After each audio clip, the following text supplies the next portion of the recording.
Hey, everybody, welcome back to another episode. I'm excited to bring to you the lovely Renae Saager. Oh, did I say it right? You Saager? said it perfect. You I nailed forgot it. to ask. Okay, let's No, start you again. got it. Usually I check first, and I was like, oh, You shit. got it. Okay, I'm just going to start again. Okay. Hey, everybody, welcome back to another episode. I'm super glad you're here. And I'm super glad to have the lovely Renae Saager here. Renae teaches go-getter women around the world how to start living a powerful, authentic life free from food and weight obsession. Tapping into her own unique journey with disordered eating and alcoholism, Renae will help you undo the crazy you feel around food and the confidence and clarity gained is the guilt-free icing on the cake. Love that. Welcome, Renae. Thank you. Thanks for having me.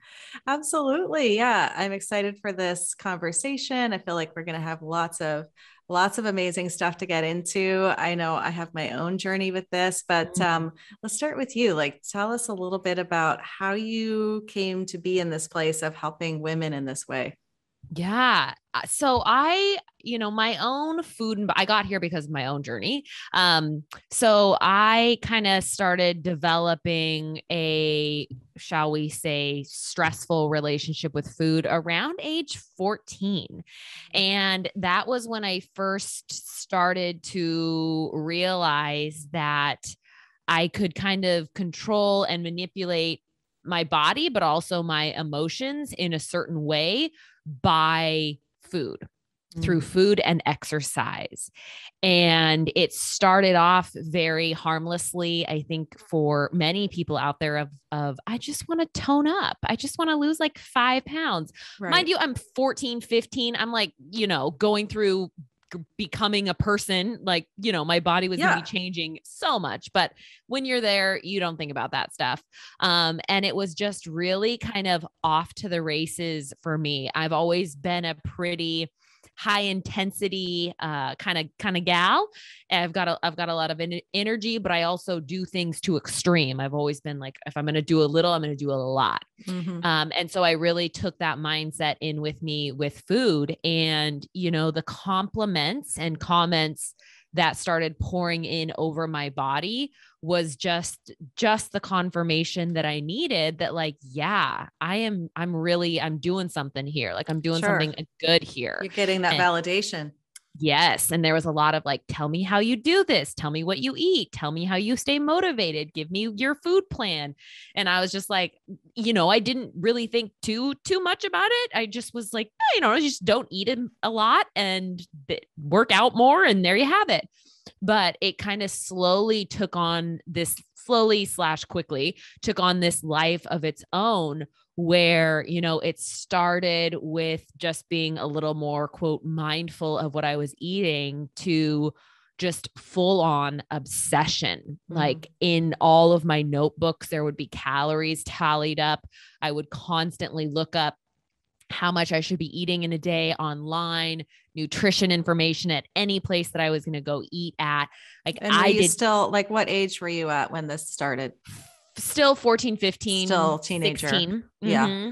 Yeah. There was nothing that went in my mouth that was unaccounted for. And for everything that I was reading, I was really into Shape magazine, Fitness magazine, Oxygen magazine. Mm-hmm. We had a gym in our basement. My dad's always been pretty fit. So I was just doing the right thing. I eat this, not that, cut out carbs, don't eat sugar, nailed it. Like, I'm doing everything right.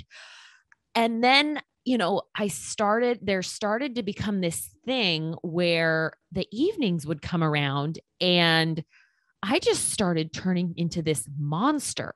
I wouldn't be able to stop eating. Mm-hmm. And it was out of control. And I was terrified because I had no idea what was going on. And so, of course, I would eat all this food in the evening, and then I would wake up and not be hungry or feel so guilty about everything I ate. I would try not to eat because I would try and compensate for everything I ate the night before. Right. And it just got worse and worse and worse. And, I was in my late teens there. And I remember telling my mom, like, Mom, you don't understand. I cannot stop once I start. And at that point, I was very thin. The compliments stopped, and it was more now whispers behind my back of, ew, she's so skinny. Can you believe it? Does she even eat anymore? Oh my gosh, what's going on with her? And you can't so win, right? nope, you cannot win. And so, you know, my mom was just like, just eat, Renae, you need to eat. And I did. But that out of control feeling was just terrifying to me. And, you know, I quickly then moved into bulimia. I would eat so much at night that at one point I threw up, and I thought, holy shit, this is the secret. This is the secret. You can literally have your cake and eat it too and not gain an ounce. And from there, you know, really quickly after I started throwing up, I started drinking, because very quickly my purging got so out of control that it was like an all day thing. And if anyone has been a binge eater or just felt out of control around sugar, you know, once you start, it's just a long day after that. And so what I discovered was alcohol made me not hungry. Alcohol made me not eat. So I was like, this is even better. And by this time I was in my 20s. And, you know, the thing with an eating disorder, or the kind of eating disorder that I had versus alcohol, is you can hide an eating disorder way better than you can hide being drunk in public and at work. Sure. And, you know, over the next 4 or 5 years from that point on, I battled with alcoholism pretty severely. I was diagnosed as a late stage alcoholic. Actually, at age 20, I was starting to develop cirrhosis of the liver because I just really wanted, you know, all of this was really an attempt to make everything in my brain quiet, but to feel okay in my skin. I was so self-conscious of what everyone was thinking of me, if I fit in, and just eating or drinking made all of it stop. Yeah. So over the next 5 or so years, I went into a few different treatment centers for food and alcoholism. Fine. I gained some weight. I looked normal. I was a functioning human being. I was back in the workforce. I had jobs. I had cars. I had friends. I had all that great stuff. And I was still anxious as hell and didn't feel good enough. Right. And the food was never really solved. I was never really at peace around food. I was still binging. I was still counting. I was still obsessing over bodies and food and everything. And I just, you know, by this time I'm in my late 20s, and I'm just thinking back on my life. I've been doing this for 15 years. Yeah. Diet, binge, restrict, workout, hate myself, love myself, try and burn off what I ate last night. It was everything in my brain. Mm-hmm. And, you know, when it kind of reached the peak, the thing that really kind of shifted for me was my mom suddenly passed away. She wasn't sick. I had talked to her that morning. She had died the next day.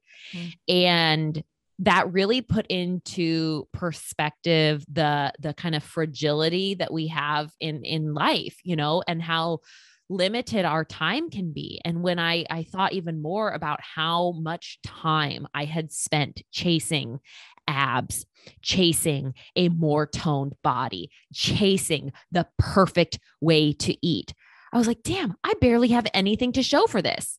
Like, even if I achieve the perfect body, who cares? Because then you have to maintain it, right? Like this, I don't even, what am I doing? And so that was really kind of a turning point for me, where I was so tired of myself. I was so tired of worrying what everyone else thought. I was so tired of living for everyone else's approval and permission and all of that over that next year, I really changed a lot of things. I had been working at a job, and I ended up leaving that job and going off and starting my own business and healing my own relationship with food. And that's when I started to get into coaching too, because, you know, the whole time I was binging in the dark, you know, with nobody around, eating really quickly in the light of the refrigerator. I kept thinking, you know, if I ever figure this out, I got to help someone else, because this is the worst. Yeah. It's the worst because nobody knows, because I look cool on the outside. Like I've got things going on, but inside I'm just a wreck. What is happening? And so through my own process and everything that I had been through the 15 years prior to that, I was like, I'm going to put this to use. I'm going to start seeing what I can do with this. And I started as a personal trainer in a gym, and I knew that I never really wanted to be a personal trainer. I don't care about getting people shredded, but I have always also been active and lived that life. And so from there, I dabbled in coaching, and I was like, this is what I'm really curious about. Like, this is what I really love doing is ultimately helping these women realize they're not alone and they're not crazy. Yeah. And it can be way better than you ever expected. And that has been my own story. And that has been, the trajectory for all of my clients too, is that we get so locked into this way of like, well, I guess I'm just this way forever. I guess that's just who I am. Yep, this is just how it is. And it's Yep. like, you can change your mind any second of any day and have a complete, it's like those books that I don't know if you ever read these books, like the choose your own adventures. Yeah. But at the bottom, it's like, for this adventure, go to page 38. For this adventure, go to page 97. And that's really what our life is too. But we don't think that. We think it just has to go page by page by page. So breaking through that belief of, okay, this is how you do it to be right. This is how you do it to be acceptable. And, that was a mold that for so much of my life, I was trying to shove myself in of, okay, go to college, get a nursing degree, be successful, be happy, get married, have kids. And the thought of that makes me want to die. Like, I can't, I'm not that check kind all of the boxes. Yeah. And I tried doing that, and it wasn't for me. And that's where I got to veer off and kind of create my own path, which is exactly why we're talking right now. Yeah, I know. Right. That's such a journey that I know so many women can relate to, whether it's that, that exactly like your story or somebody else's, but our relationship with food, with our bodies, and all of that is so complex. And when you were sharing, one thing that I thought of was like, tell me what you think about this, but women who are, say, on the thinner side look more acceptable to society. So it's easier to hide that fucked up relationship with food. Yeah. Whereas women who are on the heavier side, it's kind of like all out there. You can't really hide it. And you're getting all of that judgment from the size of your body. It's just like two different experiences of the same fucked up thing. Yes. And the thing is like, the heavier person may actually be way healthier than the thin person. I was the chick in CrossFit, shredded. Like, I was never actually shredded because I never ate enough food or kept it down, but I was thin. I was strong. I was energetic. And I was probably the worst off with food and body. And as far as mental health and confidence went, but nobody would have known. And that's the part that's just like, they're looking to you for advice. They're coming to you like, what's your secret? I'm like, oh, I hate myself. Try that. Try that one. Self-hate, the best diet out there. Yeah. No, it's so crazy. And also what you said about like going to alcohol too. It's like all of that is, as you said, the way to sort of stuff down those emotions, the fear, all of those feelings so that you can kind of just exist with yourself. Yeah. Well, and the thing is that, I've worked with women from ages 16 to 72. So they really run the gamut. But the thing is nobody teaches us how to do this. Nobody teaches us how to feel those really awful things. Nobody teaches us that it's okay to be confident. Nobody teaches us what to do when we're sad. Like, we are so ill-equipped to handle any emotion. Cue the eating and drinking or shopping or sexing or whatever the fill thing in the is, blank. right? Because we suck as a whole at being able to feel anything other than good. Everything else is just like that. Like, it's our emotional regulator to just bring us back down. I tell women this all the time because they're like, how did I not know this? I'm 50. How do I not know this? I'm like, we aren't taught this. Nobody teaches us that. We learn geography or geometry or whatever those things are in school that we don't use anymore. And we don't learn like basic how to feel 101. No. But we sure learn all the tips and tricks about how to like diet or, what to eat and what not to eat. We sure learn that. But who's teaching us how to feel, how to process? And so, of course, we have to self-soothe in some way. Yes. And so food becomes one of those major, major ways to just try to stuff that feeling or disconnect from it. Yeah. And who's teaching us that women have a greater purpose on this earth than what they weigh, right? Than what their body looks like. Yeah. Hello. Nobody. So much more to life. I know. And Yeah. yet we're in this patriarchal society. We're in this Yep. society with media and all of these messages constantly Yeah. of what we're supposed to look like, what's sexy, Yes. what's attractive. And so how do we even rise above that or find a new way when it's just like this onslaught? I know my daughter and I talk about this a lot because we both struggled with that. And it's Yeah. like this onslaught of messages. How do you find the truth within that barrage of Right. bullshit? Right. It's so hard. Like that takes a lot of effort to curate your Instagram feed and your friends in real life to reflect that. Right. Because I know when I was in the depths of my food and body stuff, I found communities of people that helped me restrict, that helped me push through Totally. no matter what, that forced me to get up and work out, that, I found those people. And the thing is, there actually are other demographics. There are other communities that, this is an important point that I want everyone to hear, is that because you stop obsessing about food and body, because you stop killing yourself in the gym, does not mean you just roll over and die and give up at life. I Mm-hmm. think that's a really important, note to put in here, because that's a big misconception is, well, if I'm not controlling my food and hating my body and trying to lose weight, I'll just balloon up and I'll just give up at everything. And that's not the truth. That's the fear. I still work out. I still push myself. I still run. I still eat salads.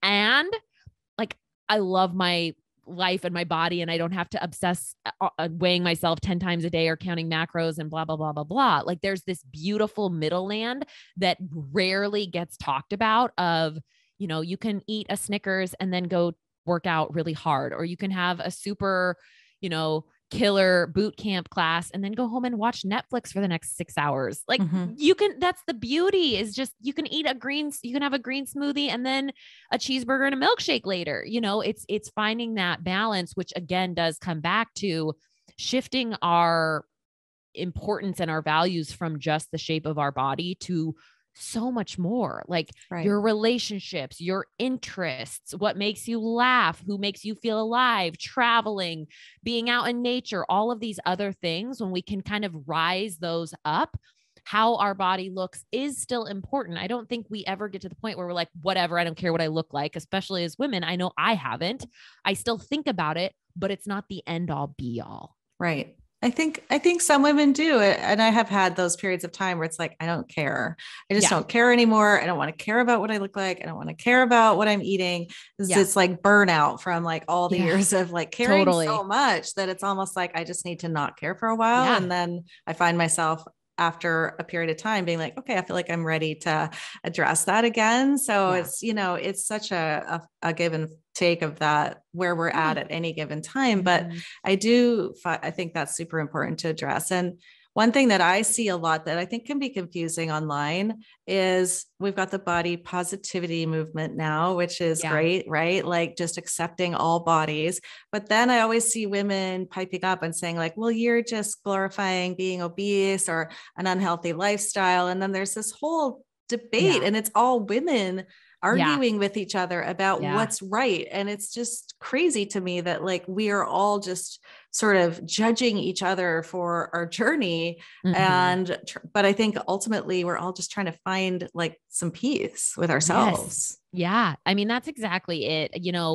My father and I do not see eye to eye on, he paid for my treatment for eating disorders. You'd think he'd have a little bit better of a grip on what I do as a career and, my past, but we really don't see eye to eye on this. And he is definitely you're glorifying obesity. And, for that, and for some people that kind of go down that path, I mean, it's not anyone's job to educate or to force your own belief system down anyone, whether it's body positivity, whether it's getting Right. shredded. Like, I think coming back to yourself and just deciding, that's what I had to do, is come back to myself. How can I live? How can I exist? Because I wasn't enjoying life. I wasn't doing a good job of being alive when I was obsessed about all of that. Right. And so it's really kind of finding what does work for you and just doing that and realizing no one else ever needs to get on board. Who cares? And Who most people cares? don't care, right? We think Yeah. everyone cares, but really Yes. most people are just so self-absorbed in their own Yes. situation. That's like, we So don't really true. care.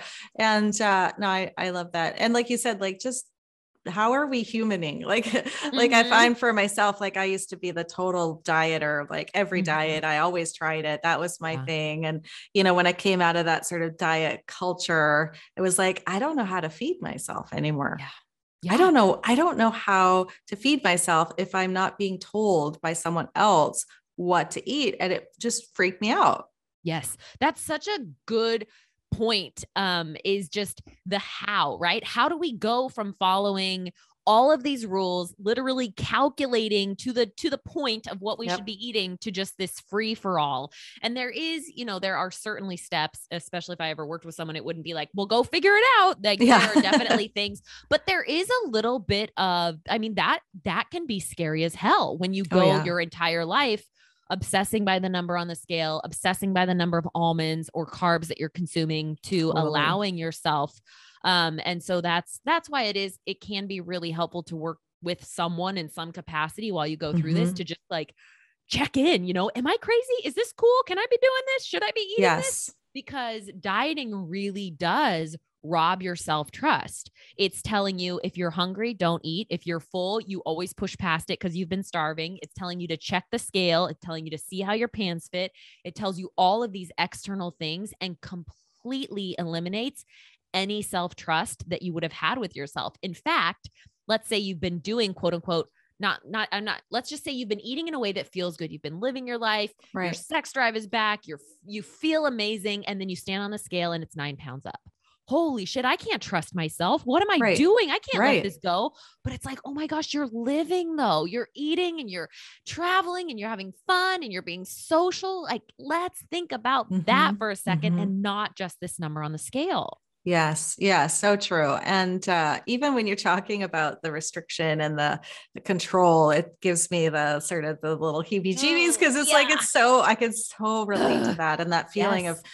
fear of like, I don't trust myself to feed Mm, myself. I don't know how to do this. And mm-hmm.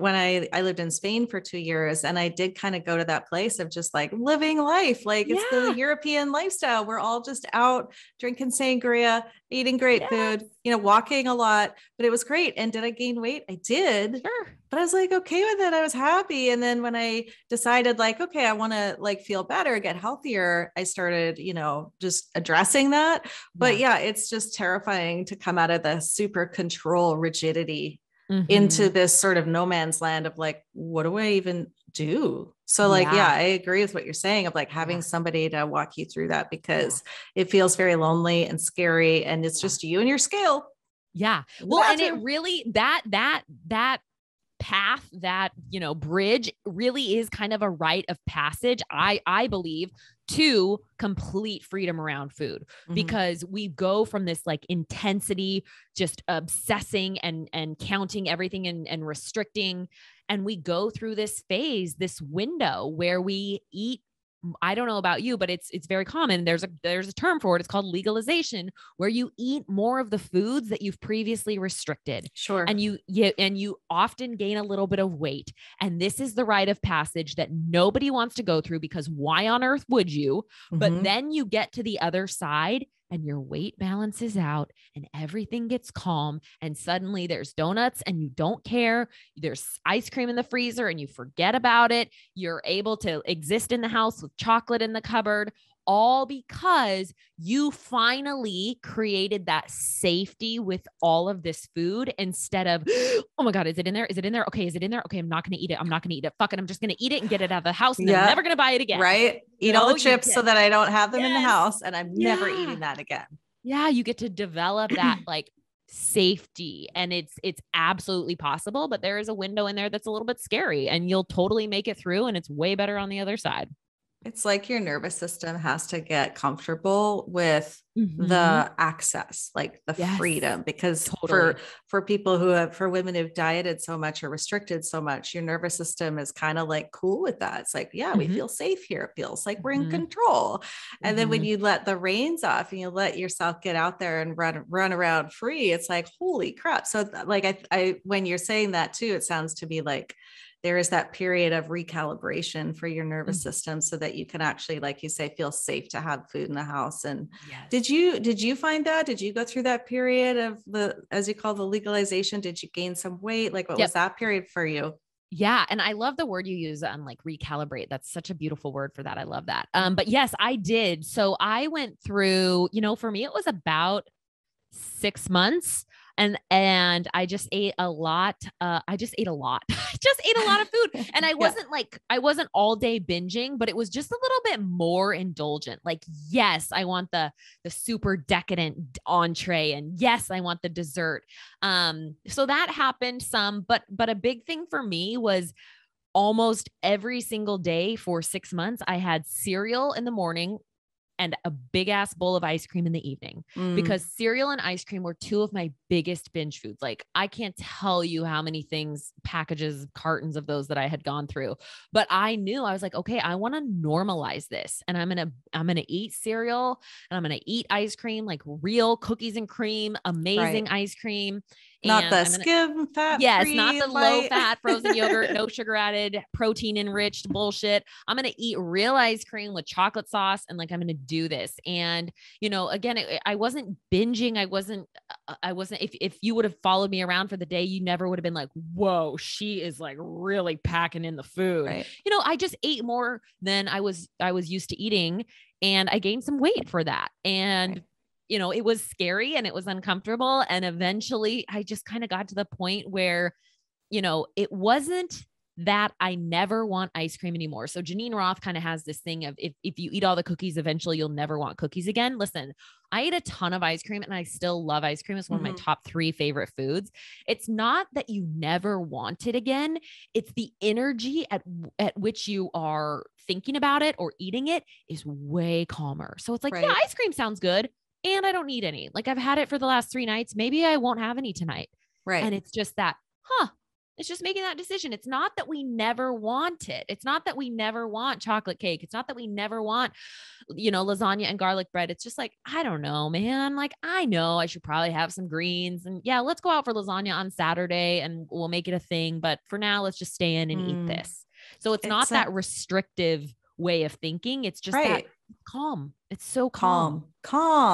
It sounds like your subconscious programming has shifted at that point from this is bad food, must restrict, must not eat. And then you obsess about it to my brain is now actually okay with it. And I'm aware that I can have it, which means I don't always need it or want it. Yeah. I don't have to have it the second I need it. Right. Which is how it kind of was in the beginning for me, was because I was so used to restricting that I answered to every single urge. I was like, I want a cookie sounds good. Let's get a cookie. Ice cream sounds good. Let's get ice cream, And so after a while, that calmness, my central nervous system calmed down. And so I could just be like, well, ice cream sounds good, but we'll just pass on that tonight. Yeah. No big deal.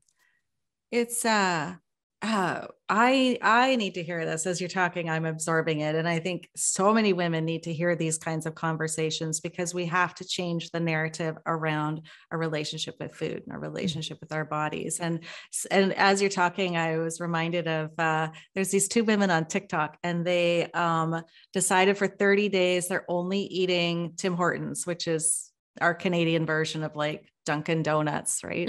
And so they've been videotaping their whole journey of like a donut in the morning and then like a bagel with eggs and lettuce and for lunch, and then some chili or soup at night, and then another donut. Right. And women are freaking out that these 2 women are doing it and they're tracking their weight because they're purposely wanting to show like, no food is bad. And both of them have lost about 5 pounds in the first 2 weeks of just eating donuts. And and it's so radical. I'm looking at it and I'm like, the comments are just blowing up because women are like, that's not possible. That can't be happening. What's going on? And it's just that we're so conditioned to believe that like, there is no way you could eat that way and not blow up and, gain a bunch of weight. It was really fascinating. And I really love this conversation because we need to have these conversations and change our programming. Yeah. Yeah. And that too is the importance, this has been a big topic the last couple of weeks with clients is, okay, I'm coming out to this other side. I don't want to diet anymore. I see how messed up it is. I see that restricting doesn't work. I see how bad I treat my body. The problem is my best friend can't stop talking about how fat she is. My mom can't stop telling me how she knows she shouldn't eat this at dinner. My sister keeps making comments about carbs, blah, blah, blah, blah, blah. And so that is why it is also important to start to kind of beef up those friends and those communities around you of women not engaging in this diety behavior, because the unfortunate truth is it's the normal. It's the norm. Like you go out, like most people hate their body and are dieting. That's just the fact. And so when you're not, and you're actively trying not to, you're actively trying to undo all of this, you will feel like you're insane because everyone's talking about how much they hate their body. And it's so common. You go anywhere, you hear it. Oh, I shouldn't. Oh, I'm so bad. Oh, I'm gonna have to burn this off. Oh, I look so gross. It's so common. So it does take a lot of kind of strength and support to navigate those conversations in a new way, especially if you were the dieting bestie that helped your friend kind of keep her feet to the fire, and giving yourself that permission. And you don't have to be mean about it of like, how dare you? But because people have grown to probably expect that out of you. I know that was a big thing for me, is I was always the quote healthy one. And when I shifted that identity, because all I ate were vegetables and I always ran no matter what. End of story. And that was my identity. And so when I started to let go of that, I was terrified because I was like, who am I without this? Who am I if I'm not the thin one, the one always getting the salad at dinner, the one always running in the morning? And that is scary because again, that's more of that unknown. But what that gives you permission to do is step into this next version of you, right? I never could have done what I'm doing now with my life and my business if I had stayed on that path of doing everything right, being the healthy one, being the thin one. We want to do the safe thing. And even if it's harming us, or even if it's not fulfilling us, we want to keep doing it. And so it takes that kind of leap of blind faith to step off the path and be like, hey, you know what? I'm actually really trying not to talk about my body. So I get it. These are like body image is hard, but can we not talk about this so much? Or, I think I want the meatloaf for dinner and potatoes. I know, weird, right? Instead of being reactive or angry, it's like kind of just taking a lighter approach of, yeah, this is weird, isn't it? Like I always get the healthy thing and I want the meatloaf tonight. Let's do it, and just kind of adding that lightness, because at the end of the day, no one else cares. You've trained them to think of you in a certain way. You've trained them to lean on you for dieting advice. You've trained them to expect you to be at every single workout. And so it just takes kind of that untraining of, oh, this is what I'm doing now. It's weird, isn't it? Giving people time to kind of transition with you. Absolutely. Yeah. And taking the lead and changing the conversation, or saying what you don't want to talk about. Yeah. And not just sitting there and sort of cringing inside or feeling awkward. Yeah, because the truth is nobody likes talking about food in their body. Any woman that you're out with at lunch that's talking shit about her body or her food, the only reason she's doing that is because she thinks she should. Nobody actually likes to do that. It's not a fun conversation. No, it's so boring. It's so boring. We're so over it. Yeah. So the other thing that I want to kind of touch on is going back to the emotional eating. That's certainly been something I've struggled with. And when you talked about how, we're not shown how to process emotion. And so therefore, we're using substances or whatever to stuff our feelings. Like, how do you learn that? How do you come out of that and be like, because when you stop restricting, you're left with those feelings. You're left with all that feeling. And that's very uncomfortable. And so it's so compelling to be like, I'll just drink the wine or eat the food because this is scary. Yes. Yeah. Those things are instant. Those are instant gratification type of things. And so, the first thing on this topic I would say to anyone is to give yourself some time. Like we expect ourselves, okay, I'm going to learn how to process emotions. And then we don't, right away. And so then we beat ourselves up and then we eat or drink. And so the first thing is realizing that all of this is a work in progress, right? All of this is stuff that you're going to practice and learn more about yourself until you take your last breath.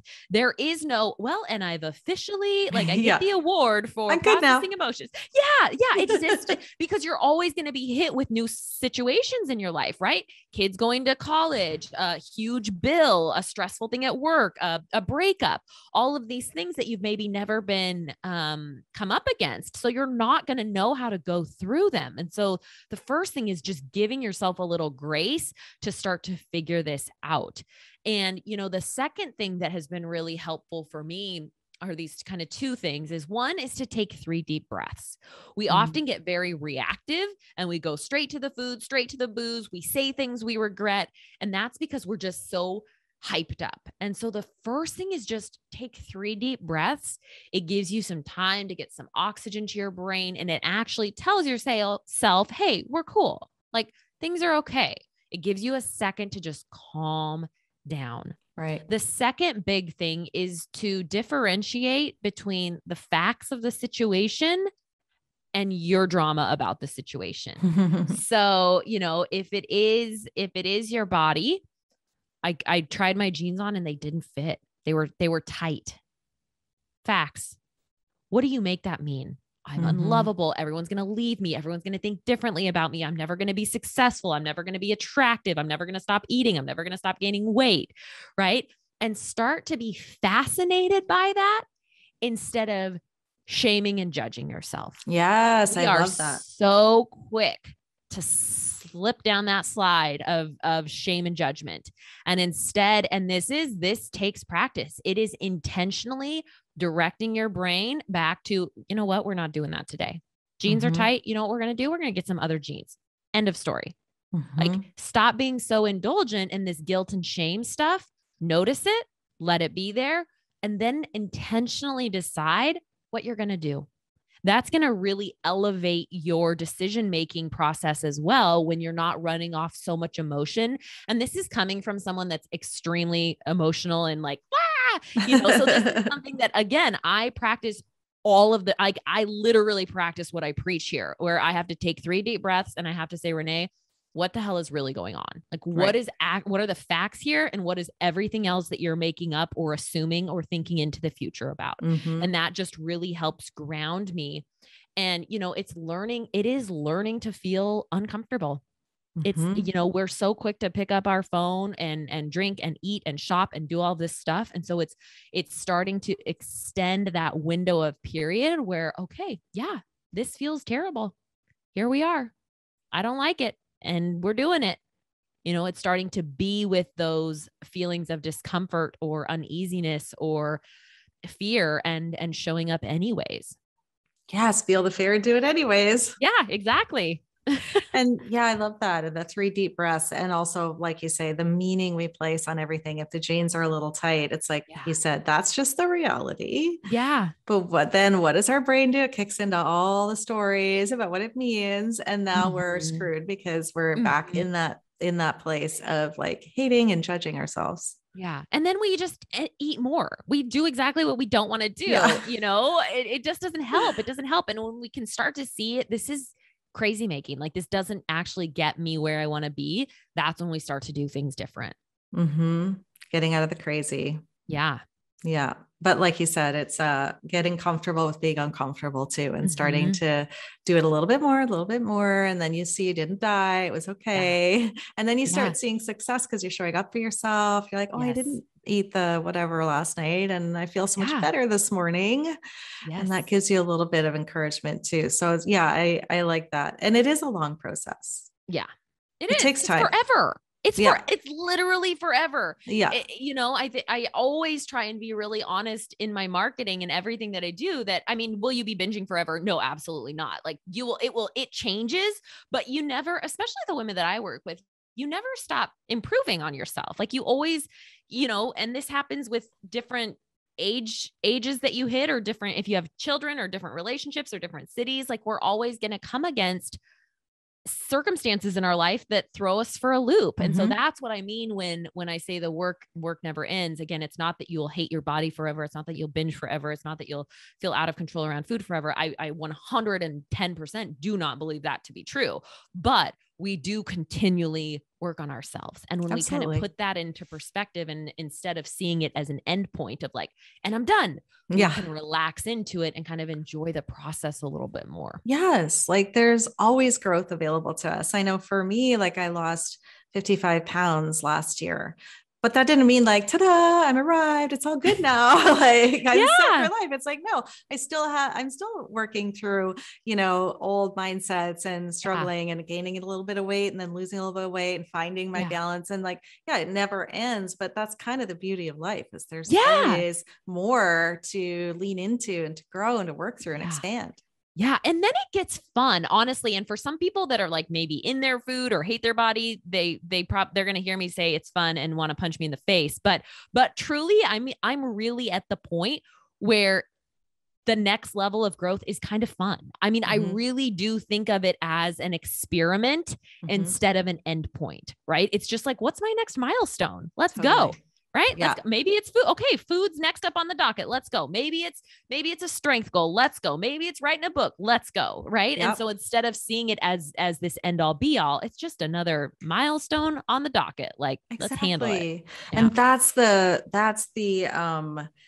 thing that women also need to hear is what is available on the other side of doing the work, learning how to feel your emotions, dealing with all of these things, because there is a point where it's not as hard anymore. And then it becomes, you're more comfortable with the discomfort and it becomes adventurous and exciting because it's like, ooh, what am I going to do next? What's happening next? And you're still going to feel fear, but it's not, it doesn't have that grip on you like it used to. Yeah. And you've just built so much more self-confidence. So it's not like this massive moral failing anymore. And that's when it feels like life or death. Like if I don't stop doing this, I'm going to die. And instead it turns, it's like, it's just more lighthearted and enjoyable. Yeah, totally. And talking about women putting themselves first and prioritizing themselves.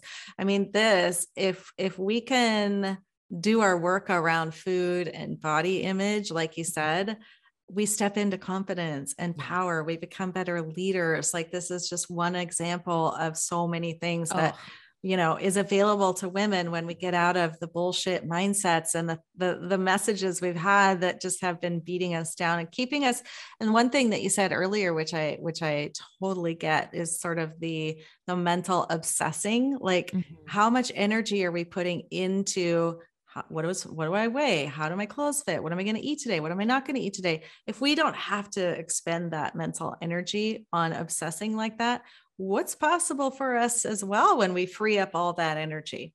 Exactly. I mean, and that's the thing that really does get fun and that's why I've recently restructured my offerings in my business, is because the first thing is it's hard to think about anything else in your life when you're in your food and body and binging and emotionally eating or drinking more than you want. It's really hard to think bigger and think greater and think like fun when you're more in that just, oh my God, just make this stop. Right. So that's like the gushing wound that we have to stop. And so once we take care of that, then we get to kind of open that. It's like a domino, right? Once the food and body doesn't take up 97% of our brain space, we're left with free time, free energy, extra money to decide, oh, you know what really does light me up? Like if I'm not going to sit at home and drink 3 bottles of wine, if I'm not going to binge for the next 4 hours, what am I gonna do? And so then we replace that time with things that make you excited, make you feel alive, are fun, are challenging.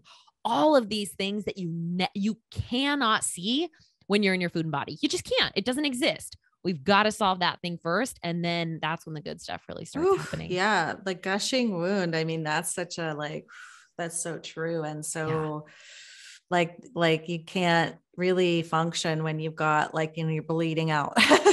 So exactly. Heal that wound. Yes. But then you say, what's available to you after that? Cause I know for me, I would never be doing this podcast if I was still stuck in that place of hating myself, hating my body, control, restrict. Cause there was no energy for creating anything.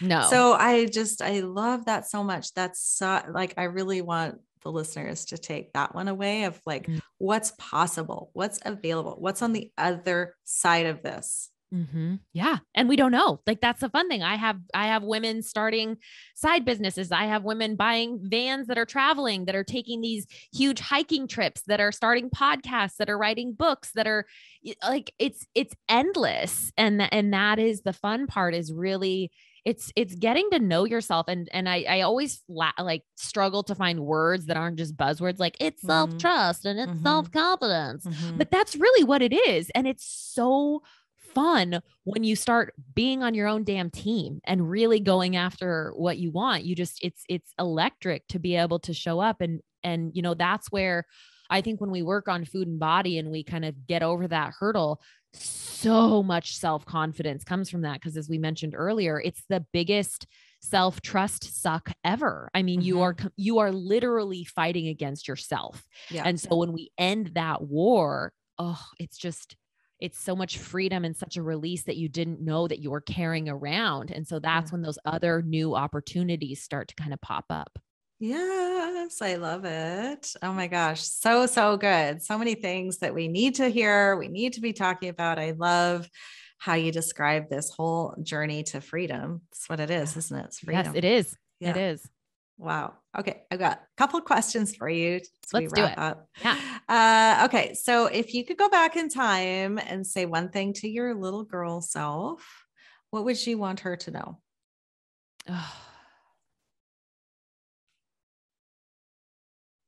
I think that, if I think back to like middle school, I think that it would be something like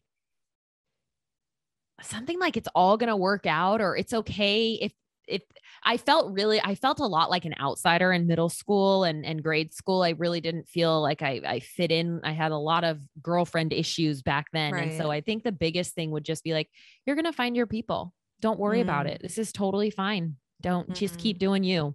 Because I would try and contort myself, and I would just work myself into hysterics because I would just think, why doesn't anyone like me? And just constantly upset that I didn't feel good enough. And so that would be a big thing that I would think I would probably tell myself. Yeah. Wow. I love that. Okay. And how are you being selfish these days? Oh my gosh. I love being selfish. I have no problem there. I really don't. I take naps. I watch shows. I take myself out for nice meals. I tell people I'm not coming when I don't want to come. I tell my boyfriend to leave me alone when I don't want to talk to him. Like, I have no problem being selfish. Yes, I love it. It's like, do whatever the hell you want. I do. I really, truly do. It's so fun. It is. I know. I agree. Yeah, I love that. Awesome. Okay. So how can we find you? How can we get into your world? Tell us all the good stuff. Yes, you can find me on Instagram. I'm super active on there. It's at Renae Saager. Same thing as my website, renaesaager.com. So those are going to be the two best platforms to reach me on. You can read a little bit about the coaching that I do with women on my website. And then, I post all the time. So you can just reach out and say, hey, if this landed with you. I always love talking to new people. Awesome. And I'll have the links in the show notes for you guys so you can find her. You're amazing. I loved this conversation because you're fun. You bring that lightheartedness. It's not super serious, and yet it is a serious discussion. Totally. It's a serious topic. So I love that. I really resonated with it too. Yay, good. Thank you. Thank you for having me. Thanks, Renae. Okay, guys, we will talk to you soon. Bye.